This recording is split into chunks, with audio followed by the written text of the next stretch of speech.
So there's some really big news shaking things up in the AI music world, Udio. Yeah, yeah. One of the most talked about generative platforms. hmm They've just announced this really significant partnership with Universal Music Group. UMG, yeah, Was which that is, it? well, massive. You Well, could argue they're the single most influential label out there. exactly. And this isn't just like another tech announcement.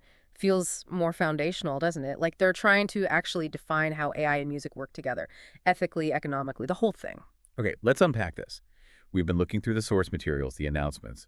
Udio's CEO, Andrew Sanchez, called it a major milestone, bridging human artistry and machine intelligence. Right. And that framing is interesting because, historically, the big labels, especially UMG, they've mostly fought AI tooth and nail, lawsuits, takedowns. Yeah, fight or sue. That was the playbook. So this feels like a shift. Maybe the moment they stop just fighting and start saying, okay, if this is happening, we need to help define the rules centrally. Precisely. And that's really our mission in this deep dive, isn't it? To Yeah. understand how this specific collaboration, Udio and UMG, aims to solve those really thorny issues. hmm Ethics, copyright, and the big one, artist compensation. That's always been the sticking point with generative AI. Absolutely. This whole partnership seems to be about building a framework, a system where creation can happen, but with the kind of accountability the industry's been demanding. Because that's the fundamental tension, right? Yeah.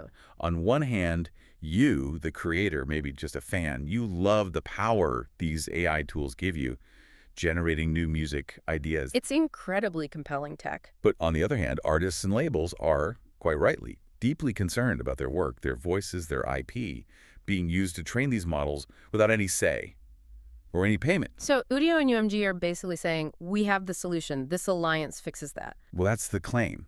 They're Yeah. aiming to create a new ecosystem, a legally structured one.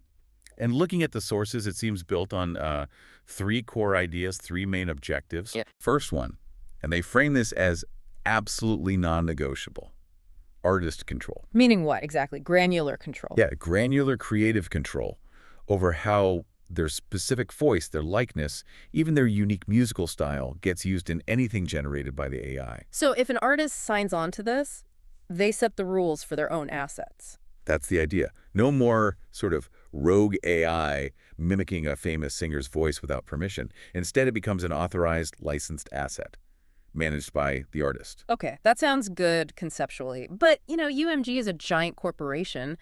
How do we know artist control isn't just lip service, something that works for the superstars, but maybe makes it harder for, say, indie artists outside the UMG system? That's a really important question, and Yeah. it ties into the second objective they're highlighting, ethical creation. Right. The philosophy seems to be about creating a clear, legally defined path. So if you're using Udio and you're engaging with the UMG catalog through this system, the goal is to give you assurance, Yeah. confidence that you're operating within agreed-upon boundaries, Yeah. which, significantly reduces your legal risk. Ah, so it's a benefit for the user too. Legitimacy, less fear of getting sued. Exactly. That's a huge selling point. It legitimizes the output instantly, assuming it stays within the lines. So it's about trust for the user and, crucially, ensuring the artist gets their cut. Precisely. Okay. Which leads directly to the third objective, catalog integration. This is the big one financially. You could say that. Universal's absolutely massive catalog, decades of legendary artists, iconic recordings, it's now being integrated safely, legally, into these AI systems. So instead of that catalog being this giant legal minefield that AI developers have to tiptoe around, Right. Trying desperately not to infringe. it becomes a licensed asset, something they can use under specific terms. Exactly. It transforms that potential legal nightmare into Yeah. controlled licensed revenue streams. Yeah. That's the core economic shift here. Wow. That integration really is disruptive, isn't it? Taking decades of protected music and turning it into a, formal resource within this platform. And Sanchez, the Udio CEO, he really emphasized that structure. He said it'll make music creation more interactive, respectful, collaborative. Explicitly benefiting creators and fans, but importantly, within this managed system. Well, it almost has to be managed like this, doesn't it, given the Yeah. scale? If UMG, holding the keys to so much recorded music history, doesn't help set a standard for pay and control. The whole thing could just descend into chaos. Legal battles everywhere. Potentially, yeah. So this partnership, fundamentally, it's about providing structure, creating an accountable marketplace where this interaction can happen. The structure. Okay. Which brings us to the actual tools. the creative side. Udio says it's evolving, right? From just a generative app to an artist collaboration platform. Yeah, that phrasing is key. So what does that mean in practice? What new features are coming that really lean into this control and permission idea? Okay, here's where it gets really interesting. The sources detail about 4 major features they're developing, and they seem designed specifically to tackle those old licensing headaches. All right, let's hear them. First, and this is probably the one people are most curious about, is the ability to create with artist styles and voices. Right. But the crucial difference here isn't just that you can do it, it's the how. It's the permission structure baked in. So you can only use an artist's style or voice if they've explicitly agreed, opted in. Explicitly opted in and potentially provided guidance on how it can be used. It's not just open access, it's licensed use, under rules defined by the artists themselves. That really leverages the UMG catalog then. You could, I don't know, imagine taking a rock track and asking the AI to reimagine it in a classic Motown style, maybe using an approved voice model. Exactly. Something that was legally impossible, or at least incredibly difficult and expensive before. The copyright issues were just too complex. Okay, what else? The second feature is about working with existing songs. Remix and reimagine. Remix culture meets AI. Sort of. It lets users take existing licensed songs from the catalog and transform them. Change the genre, the mood, maybe arrange it differently. That's also huge. Remixing usually involves navigating a maze of rights clearances. Right. Very slow, very costly. Right. So if they can automate that clearance within the platform because the rights are pre-agreed, suddenly you unlock massive creative potential. And presumably, the original rights holders get paid instantly for that new use. Okay, that flows logically. What's third? Building on that, mashups and cross-genre blends. Okay, combining elements. Yeah, taking multiple authorized songs, voices, styles, and blending them in new ways. Again, it opens up creative avenues that were just blocked by traditional licensing. Think about the complexity there. Mashing up, say, a rap a cappella with a country instrumental. And making sure both original artists get paid fairly, maybe even fractions of cents, instantly. That requires some sophisticated back-end tech for dynamic licensing. Absolutely. Yeah. And none of this works, none of the artist empowerment actually happens without the fourth piece, the foundation, the artist control panel. This is presented as the operational core, the spine of the whole ethical framework. This is where the artist actually manages things. Exactly. This is where artists or their teams can log in and directly manage how their catalog, their specific voice models, are being used within the Udio system. So they can set permissions, like, okay, to use my voice for pop, but not for political ads or not for heavy metal tracks. Precisely that level of granularity. Yeah. And just as importantly, they define the monetization terms. How much does it cost for someone to use their approved asset in a generation? Wow. Okay, think about that. An artist setting different price points for using their voice model in different contexts, all governed by smart contracts or something similar. It completely shifts the old model, doesn't it? The traditional record deal structure. This offers, at least in theory, direct control and monetization within this specific centralized platform. True empowerment, yeah, but within that defined ecosystem. Okay, so practically speaking, for people using Udio right now, this is a massive change happening behind the scenes. What does it mean immediately? Well, there's a bit of a transition period.